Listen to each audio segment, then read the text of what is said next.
अस्सलाम वालेकुम। तो दोस्तों मेरे पास एक ये फ़ोन आया, तो सैमसंग का A107 मॉडल है ये। और इसके अंदर फ़ॉल्ट जो है कि ये डेड कंडीशन में है फ़ोन। फ़ोन बिल्कुल फ्रेश है, अभी शील्डें वगैरह भी नहीं निकाली हुई इसके ऊपर। तो इसको हम रिपेयर करेंगे आपके सामने इंशाल्लाह, और इसके अंदर जो फ़ॉल्ट है वो भी आपको दिखाएंगे कि ये कहाँ से फ़ॉल्ट इसके अंदर हुआ है, तो फ़ोन जो है हमारा ऑफ़ हुआ है। तो देखते हैं। सबसे पहले दोस्तों, सबसे पहले तो ये है, चाहे कोई भी मॉडल हो आप रिपेयर करें, चाहे वो MTK का है, चाहे वो क्वालकॉम का है, कोई भी मॉडल आप रिपेयर करें तो आपके जहन में 2-3 चीज़ें होनी चाहिए कि सबसे पहले तो आपने शॉर्टिंग को चेक करना है कि आया कि हमारी वीबैट लाइन में या VPH की लाइन में कोई शॉर्टेज तो नहीं है। और उसकी नॉलेज आपको होनी चाहिए, किस तरीके से आपने मीटर से चेक करना है कि भाई लाइन में शॉर्टेज है कि नहीं है। अगर आपको नॉलेज नहीं है तो आप मेरी MT 6357 CRV की वीडियो जो है उसको देख सकते हैं, उसके अंदर मैंने थोड़ा एक्सप्लेन किया हुआ है।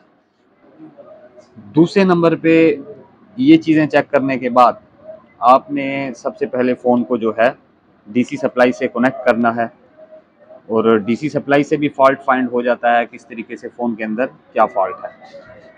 तो सबसे पहले हम इसकी मीटर की जो वीबैट लाइन की रीडिंग है वो लेते हैं। तो वीबैट लाइन की रीडिंग देखें ज़रा, मैं एक दफ़ा फिर आपको थोड़ा सा एक्सप्लेन कर दूंगा।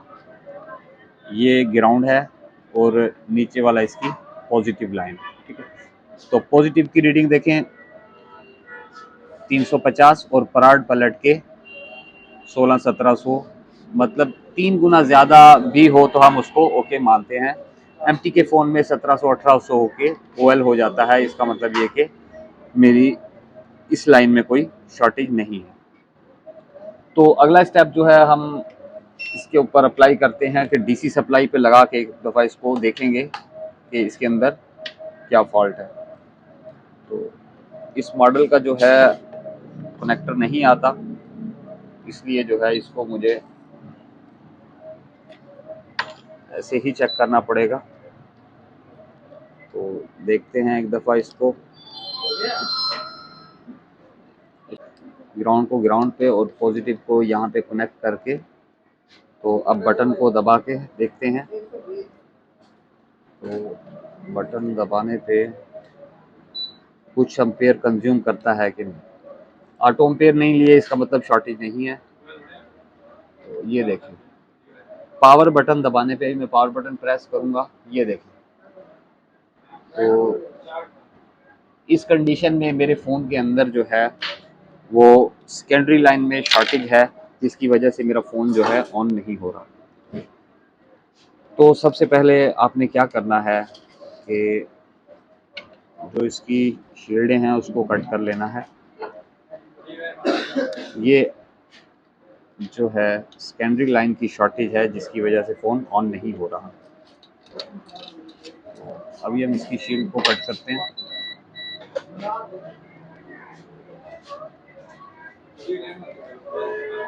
एक और चीज़ आपने याद रखनी है कि ये जो मॉडल है, इस मॉडल के अंदर जो है जो CPU और eMMC लगी है वो जो है गम वाली है। तो अगर आप इसको शील्ड को हीट गन से निकालेंगे तो आपको एक दफ़ा eMMC और CPU को रिबाल करना पड़ सकता है। तो इसीलिए कोशिश करें कि इसको कटर प्लास की मदद से ही निकालें।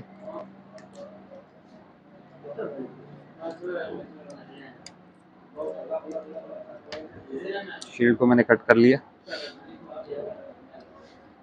इसके अंदर जो पावर IC रहता है वो है MT 6357 CRV। MT 6357 CRV IC जो है इसके अंदर लगा हुआ है इस मॉडल में।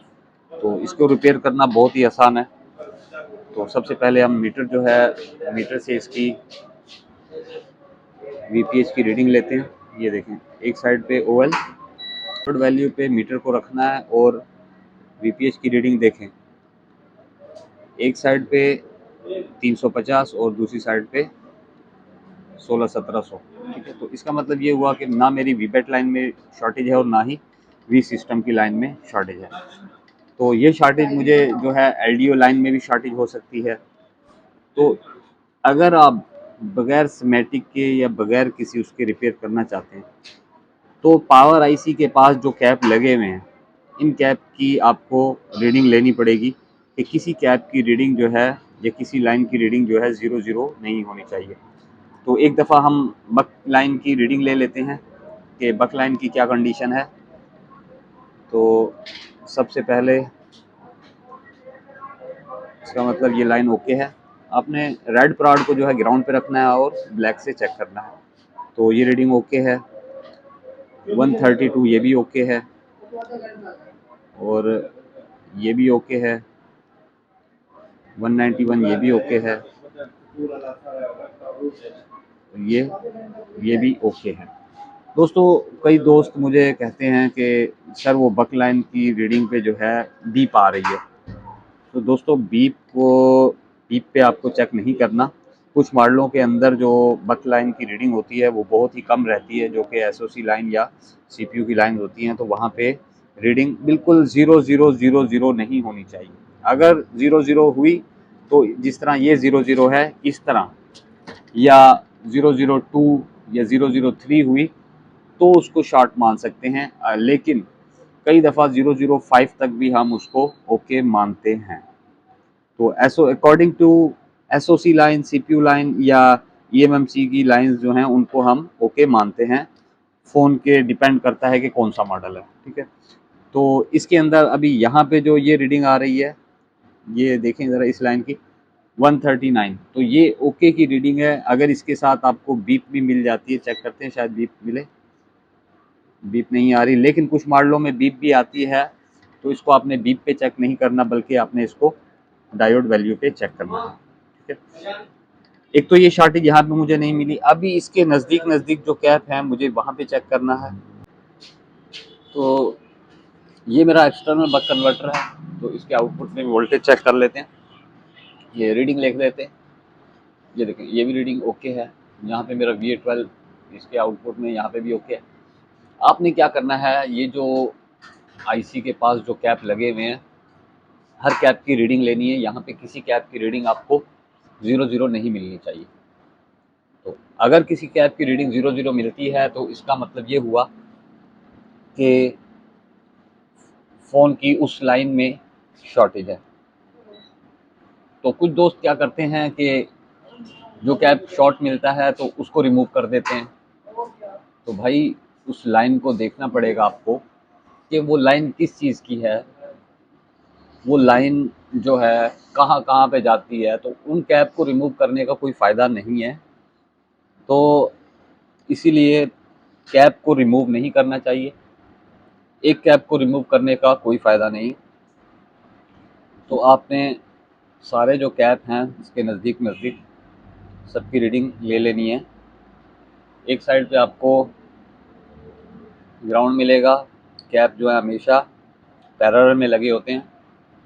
तो एक साइड आपको ग्राउंड मिलेगी और एक साइड इसकी पॉजिटिव रहेगी।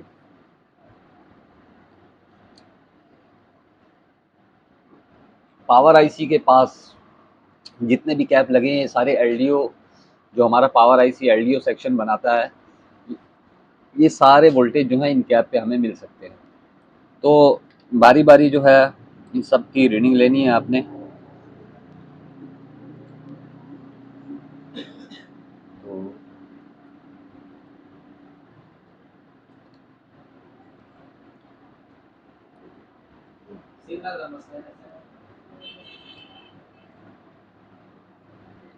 तो दोस्तों यहाँ पे जो है मुझे कहीं पे शॉर्टेज नहीं मिली।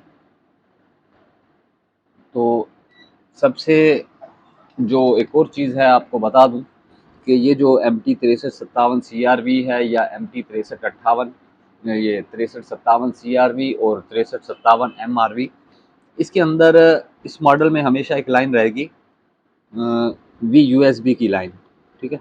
तो उसको भी ज़रूर चेक करना है। जब आपको DC सप्लाई की रीडिंग इस तरह की मिले तो आपने उस लाइन को ज़रूर चेक करना है। तो वो लाइन जो होती है पावर आईसी से डायरेक्ट जो है सीपीयू के अंदर जाती है, जो कि हमारी फास्ट चार्जिंग के लिए काम करती है। तो यहाँ पे शॉर्टेज नहीं मिली, तो एक दफ़ा बिटमैप पे आपको दिखा देता हूँ मैं कि वो लाइन कहाँ से होके कहाँ तक जाती है। तो बिटमैप को एक दफ़ा मैं आपको चेक करवा देता हूँ। यहाँ पे मैंने बिटमैप को ओपन किया हुआ है और ये आपको पावर आईसी के अंदर, मुझे तो इस चीज़ का इल्म है कि कौन सी लाइन है, तो अगर आप ढूंढना चाहते हैं तो स्कीमेटिक के ज़रिए आप उसको देख सकते हैं। वैसे मैं उस लाइन का पिन नंबर शो करा देता हूँ आपको। तो ये लाइन मेरी है VUSB, ठीक है। तो इसके ऊपर मैं क्लिक करता हूँ। इसके ऊपर क्लिक किया तो देखें ये कहाँ कहाँ पे जाएगी। ये डायरेक्ट पावर आईसी के नीचे से ये वोल्टेज बने USB 3.3, और डायरेक्ट जो है इसकी लाइन में मुझे एक कैप जो है लगा हुआ है जो सीपीयू के बगल में, और डायरेक्ट लाइन जो है सीपीयू के अंदर जा रही है।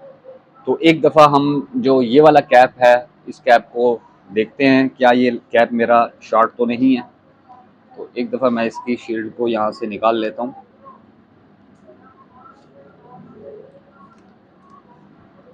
शील्ड को कट नहीं करते अभी फ़िलहाल, चेक कर लेते हैं। यहाँ से जो है ये मैंने निकाल लिया। तो ये कैप जो है मेरा बिल्कुल सीपीयू के साथ लगा हुआ है, यहाँ पे पहला कैप है। तो देखते हैं इसकी रीडिंग। एक साइड पे 00 और दूसरी साइड पे भी 00। तो इसका मतलब ये हुआ कि ये जो मेरी VUSB की लाइन है ये शॉर्ट है। तो इसके नज़दीक दूसरे कैप भी चेक कर लेते हैं। तो ये इसकी दूसरी साइड ये ठीक है, यहाँ पे भी ठीक है। इसका मतलब हुआ बस मेरी VUSB की लाइन की वजह से ये जो मेरा फ़ोन है ये ऑफ हो चुका है। तो इसके दो तरीक़ेकार हैं। इसको हम पावर आईसी से भी इस लाइन को अगर हम क्लोज़ कर देते हैं तो हमारा काम हो जाएगा, और दूसरा जो है सीपीयू के पास से हम इस लाइन को अगर कट कर देते हैं तो मतलब ये हुआ कि इस लाइन के बंद हो जाने से हमारा फ़ोन तो ऑन हो जाएगा, लेकिन फ़ोन स्लो चार्जिंग करेगा, उसका भी सॉल्यूशन है, तो वो भी आप कर सकते हैं। तो मैं एक दफ़ा इसकी जो है पावर आईसी उतार के सेफ मेथड में इसको काम करूँगा। पावर आईसी उतार के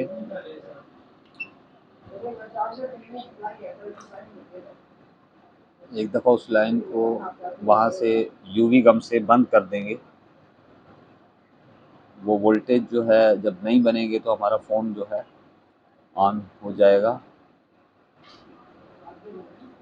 तो इसको फास्ट चार्जिंग करने के लिए भी इसका सॉल्यूशन है। अगर आप M10 और M11 की लाइन को आपस में जोड़ देते हैं तो आपके फ़ोन का चार्जिंग का लोड भी पूरा हो जाएगा।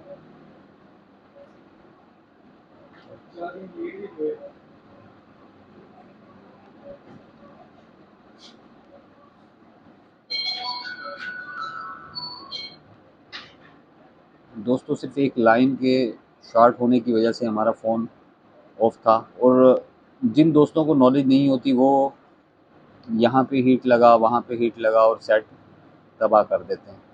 तो भाई सिर्फ उसी जगह पे काम करें। अगर आपको प्रॉपर नॉलेज होगी तो आप उसी जगह पे काम करेंगे जहाँ पे उसका फॉल्ट है। तो हमें सारी शील्डें कट करने की भी ज़रूरत नहीं है। पावर आईसी को जो है रिमूव कर लेते हैं। दोस्तों डीसी सप्लाई की रीडिंग जो है आपको जो है ज़रूर इंफॉर्मेशन होनी चाहिए डीसी सप्लाई की रीडिंग की, उससे आप काफ़ी जल्दी फ़ोन को फाइंड कर सकते हैं।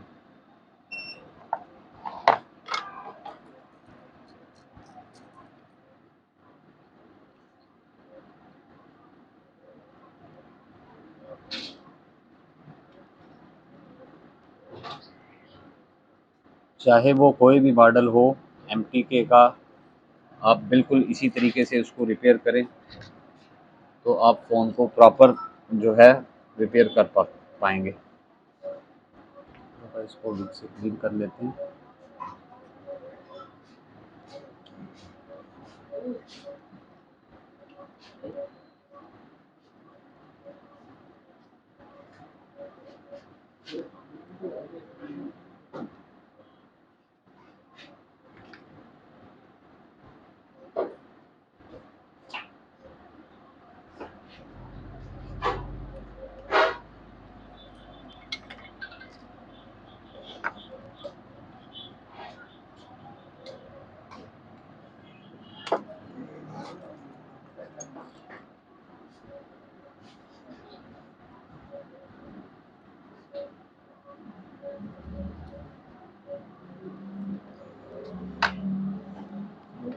एक दफ़ा उस लाइन को हम चेक करते हैं।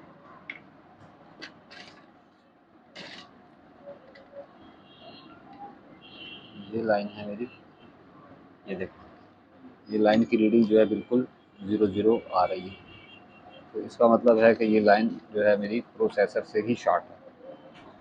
तो हल्का सा मास्क लेंगे, हल्का सा मास्क लेने के बाद इस लाइन को हम बंद कर देते हैं।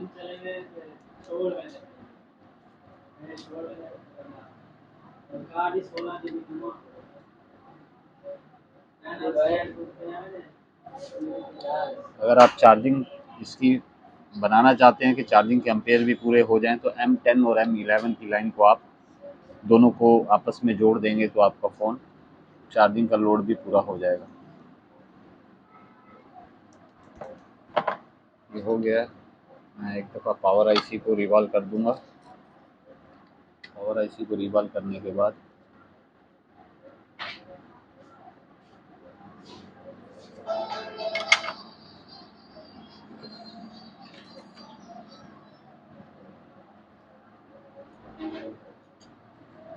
दोस्तों लाजमी नहीं है कि ये सैमसंग का फ़ोन हो तो आपने इस तरीके से काम करना है। चाहे कोई भी मॉडल हो जिसमें ये आईसी लगी होती है, 6357 में भी ये आप अप्लाई कर सकते हैं। CRV हो चाहे MRV हो, और MT 6358 में भी ये लाइन आपको ज़रूर मिलेगी, उसमें भी अप्लाई कर सकते हैं। तो ये आपको हर फ़ोन में खुद से ढूंढनी पड़ेगी कौन सी पिन नंबर जो है उसको आपने क्लोज़ करना है। तो 6358 में भी आप इसको चेक कर सकते हैं इसी तरीके से।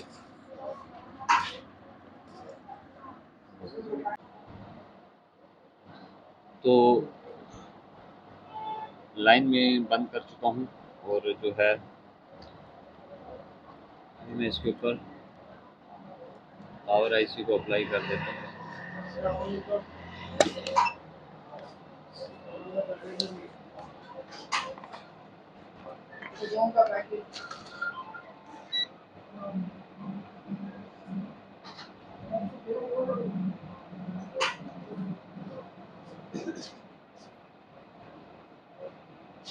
दोस्तों आपने कोई भी फ़ोन रिपेयर करना है, अगर आप इस तरीके से रिपेयर करते हैं तो आप 100% उसको रिकवर कर सकेंगे।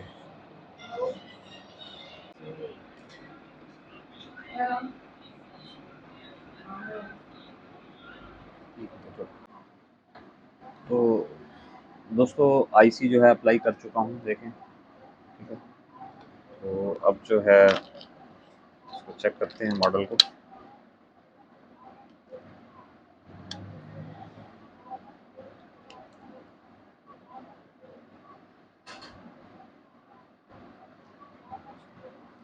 उसको सिर्फ एक लाइन शॉर्ट होने की वजह से फ़ोन जो है हमारा डेड कंडीशन में था।